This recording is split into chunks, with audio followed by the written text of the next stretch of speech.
మీనము వారికి గనక చూసుకున్నట్లయితే ప్రధానంగా ఇక్కడ గమనించినట్లయితే మీనరాశి వారికి రాశిలో శని యొక్క సంచారం జరుగుతుంది. ఎప్పుడైతే జన్మరాశిలో శని సంచారం జరుగుతుందో ఏలినాటి శని రాశిలో ఉంది. దీని గురించి ఏమీ టెన్షన్ పడకుండా చాలా సింపుల్ టెక్నిక్స్ కొన్ని చెప్తాను, పాటిస్తే శని యొక్క ప్రభావం చాలా పాజిటివ్గా వస్తుంది మీకు. ఇక ధనస్థానంలో కుజుడు 21వ తేదీ వరకు ఉంటాడు. 21వ తేదీకి 3వ భావంలోకి వెళ్తాడు. 3లో ఉండేటువంటి రవి 16వ తేదీ వరకు 3లో ఉంటుంది, 4లోకి వెళ్ళడం జరుగుతుంది. 4లో ఉండేటువంటి శుక్ర బుధులు 4లో రవి కూడా ఉంటాడు. 1వ తేదీకి గురువు కూడా ఉంటాడు. కాకపోతే ఆ గురువు 2వ తేదీ జూన్ 2 నుంచే 5లోకి మారిపోతాడు. అయితే ఈ శుక్ర బుధులు కూడా ఉంటూ ఈ శుక్ర బుధులు ఇద్దరు కూడా శుక్రుడు 6వ తేదీ పంచమంలోకి వెళ్ళడం, బుధుడు 23వ తేదీ పంచమంలోకి వెళ్ళడం జరుగుతూ ఉంటుంది.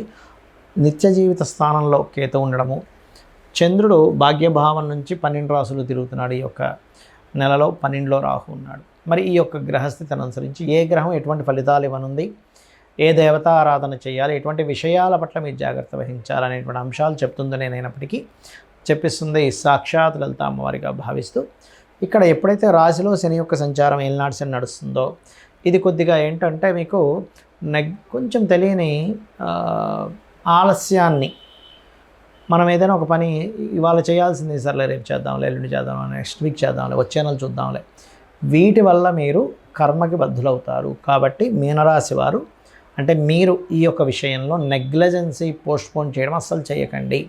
ఇది చాలా గొప్ప రెమెడీ. మీరు ఎప్పుడైతే నెగ్లిజెన్సీ చేయకుండా ఎక్సర్సైజ్ చేయడము, వాకింగ్ చేయడము, కొంచెం హోమాలకి అటెండ్ అవ్వడము, కొంచెం నీటి ప్రదేశాలు వెళ్ళినప్పుడు ఏదైనా నీరు తాగే విషయంలో కొంత జాగ్రత్త పడండి. అదేవిధంగా కాస్త కుటుంబ స్థానంలో ధనస్థానంలో కుజుడు ఉన్నాడు కాబట్టి కుటుంబంలో ఉండేటువంటి అన్నదమ్ములతోని, సిబ్లింగ్ వరుస వాళ్ళతోని కొద్దిగా ధన విషయంలో ఘర్షణ ఉంది. కాబట్టి 21వ తేదీ వరకు కుటుంబ సభ్యుల్లో సిబ్లింగ్స్ వరుస వాళ్ళతో ధన సంబంధించినటువంటి ట్రాన్సాక్షన్స్ విషయంలో కొంచెం జాగ్రత్తగా ఉండండి. 21వ తేదీకి ఎప్పుడైతే కుజుడు 3లోకి వెళ్తున్నాడో కొంత పరాక్రమ యోగాన్ని ఇస్తున్నాడు. మీరు ధైర్యంగా చేసే నిర్ణయాలు కూడా ఈ నెల చాలా బాగుంటుంది. కాకపోతే 3లో ఉండేటువంటి రవి కూడా కొద్దిగా 16వ తేదీ వరకు మీకు ఉద్యోగ ప్రభుత్వ సంబంధించిన విషయంలో అనుకూలతను ఇస్తున్నాడు.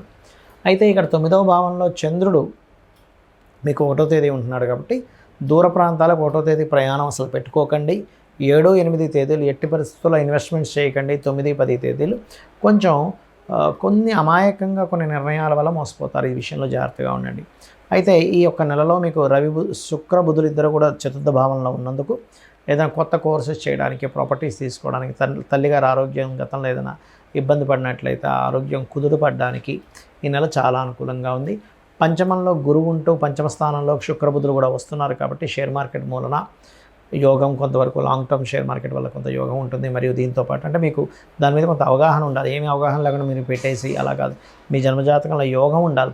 పర్టికులర్గా 2, 5, 8, 11 కాంబినేషన్ ఉంటూ ఒక నీచభంగ రాజ్యం కానీ విపరీత రాజ్యం కానీ ఉండాలి. దీంతోపాటు ఎప్పుడైతే మీకు పంచమ స్థానంలో గురువు ఉంటూ శుక్ర బుధులు కూడా, అంటే శుక్రుడు 9వ తేదీ, బుధుడు 23వ తేదీ ఎప్పుడైతే మారుతున్నాడో సంతానం కోసం చేసే ప్రయత్నం ఫలిస్తుంది. ఇంట్లో వాళ్ళు ఇష్టపడిన వారిని వివాహం చేసుకోవడం, ఇంట్లో వాళ్ళు ఆమోదం కూడా తెలుపుతారు. ఇష్టమైన వివాహం చేసుకోవడానికి మీకు అనుకూలమైనటువంటి వాతావరణం ఏర్పడుతుంది. ఇక విదేశాలు వెళ్ళడం చాలా అనుకూలంగా ఉంది చెప్పాలంటే. ఉద్యోగ అవకాశాలు కూడా వస్తాయి. కాకపోతే స్లోగా ఎదుగుదల ఉంటూ ఉంటుంది. ఇక మీరు చేయవలసిన దేవతారాధన దక్షిణామూర్తి యొక్క ఆరాధన, లలిత అమ్మవారి యొక్క ఆరాధన, రాజరాజేశ్వరి అమ్మవారి యొక్క స్తోత్ర పఠనం చేయండి. అన్ని విధాలా బాగుంటుంది. కుజుడు తన స్వక్షేత్రంలో ఈ సంవత్సరం కుజుడు మంత్రి కూడా ఈ స్వక్షేత్రంలో వచ్చినటువంటి సందర్భము. దీని మూలంగా ఏంటంటే, ఒకటి పర్యావరణ సంబంధంగా మీరు ఒక 100 సంవత్సరాలు వెనక్కి వెళ్ళినా సరే ఎప్పుడూ చూడనంత విపరీతమైనటువంటి వేడిని, ఉష్ణాన్ని పుట్టిస్తాడు.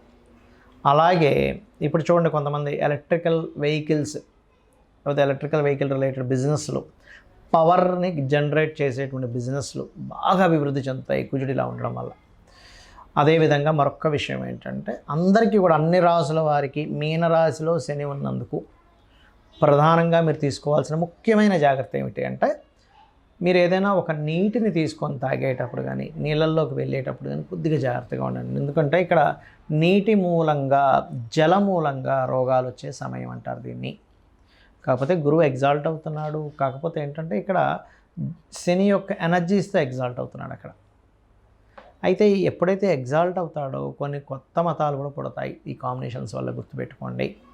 అలాగే మరొక విషయం ఏంటంటే, మీరు ఎప్పుడైనా సరే గోచార ఫలితాలు అంటే ఇప్పుడు ఉండేటువంటి బయట మార్కెట్ ఎలా ఉంది అనేది ఎలా ఉంటుందో, మనం ఒక వస్తువు అమ్ముదాం అనుకుంటున్నాం, దీనికంతా మార్కెట్ లేదు, లేకపోతే ఒక వస్తువు కొందాం అనుకుంటున్నాం, ఇప్పుడు కొనడం వల్ల వేస్ట్ అని మనం ఎలా అయితే డిసైడ్ అవుతామో బయట ఉండేటువంటి పరిస్థితుల్ని, లేకపోతే ఒక దగ్గరికి వెళ్ళాలి, బాగా ఎండ ఉంది, ఒక 2 గంటలు దాటితే కొంచెం చల్లబడుతుంది, 4కు 5కి అని ఎలా అనుకుంటామో, బయట ఉండే వాతావరణం, బయట ఉండే సిచ్యువేషన్స్, కండిషన్స్ ఎలాగో గోచారం కూడా అంతే. అంటే గోచారం ఇప్పుడు ఉండేటువంటి గ్రహాల యొక్క స్థితిని చెప్పేది.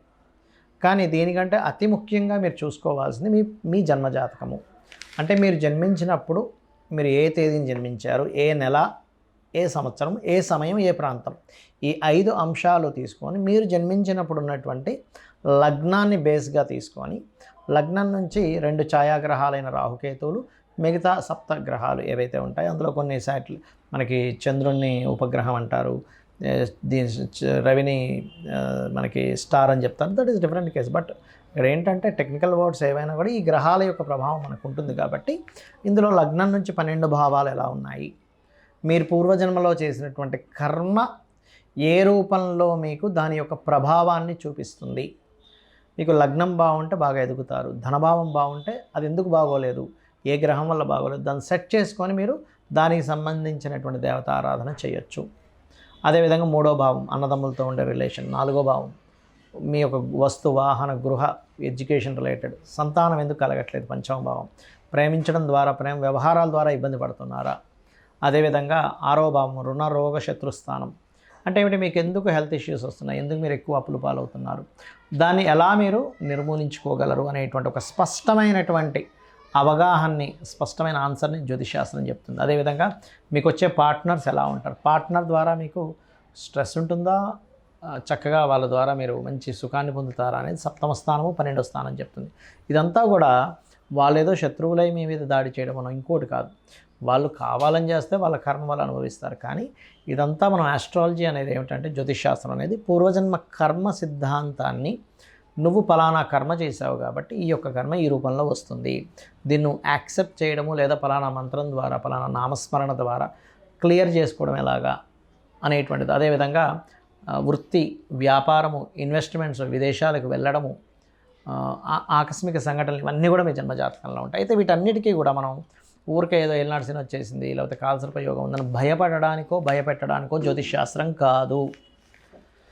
మీరు ఇలా ఉంది కండిషన్ కాబట్టి దీన్ని మనం ఎలాగ తగ్గించుకోవాలని చాలా చిన్నది, రూపాయి కూడా ఖర్చు పెట్టకుండా చక్కగా ఇంట్లో కూర్చొని లలిత చేసుకుంటే ఇవన్నీ కూడా క్లియర్ అవుతాయి.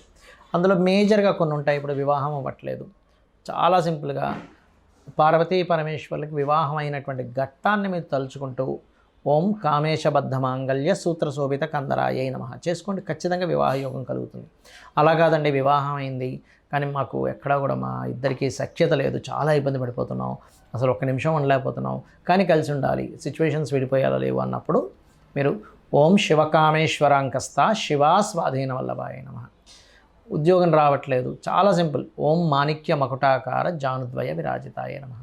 అమ్మవారి యొక్క మోకాలు మాణిక్యములతో చేసిన మకుటంలా ఉన్నాయి అంటారు.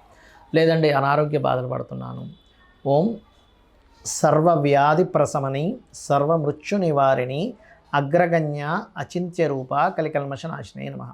అయితే ఏ నామాన్నైనా కానీ ఇప్పుడు నేను చెప్పినటువంటి 48 నిమిషాలు చేయండి, 48 నిమిషాలు పర్టికులర్గా